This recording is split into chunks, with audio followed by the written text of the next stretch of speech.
Friend ಒಬ್ರ ಜೊತೆ conversation ಮಾಡ್ತಾ ಇದ್ದೆ. ಹಾಗೆ ಕಾನ್ವರ್ಸೇಷನ್ ಮಾಡಬೇಕಾದ್ರೆ ಅವ್ರು ಹೇಳ್ತಾ ಇದ್ರು, ವಾಟ್ ಜನಗಳು ಏನು ಅನ್ಕೋತಾರೋ ಏನೋ ಅಂತ ಹೇಳ್ಬಿಟ್ಟು.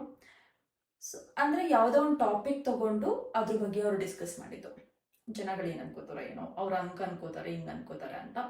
ಸೊ ನನಗೊಂದು ಕ್ವಶನ್ ರೈಸ್ ಆಗುತ್ತೆ, ಕೌರವರು ಏನು ಅನ್ಕೋತಾರೋ ಏನೋ ಅಂತ ಹೇಳ್ಬಿಟ್ಟು ಶ್ರೀಕೃಷ್ಣ ಪರಮಾತ್ಮ ಪಾಂಡವರಿಗೆ ಸಪೋರ್ಟ್ ಮಾಡಲಿಲ್ಲ ಅಂತ ಹೇಳಿದ್ರೆ ಧರ್ಮ ಪ್ರತಿಷ್ಠಾಪನೆ ಆಗ್ತಾನೆ ಇರಲಿಲ್ಲ. ಸೊ ಅಂತ ಶ್ರೀಕೃಷ್ಣ ಪರಮಾತ್ಮ ಅವ್ರಿಗೆ ಎಲ್ಲಾರನ್ನೂ ಮೆಚ್ಚಕ್ಕಾಗಲಿಲ್ಲ. We are just normal human beings. ನಮ್ಮ ಕೈಲಿ ಅದು ಸಾಧ್ಯ ಆಗುತ್ತಾ?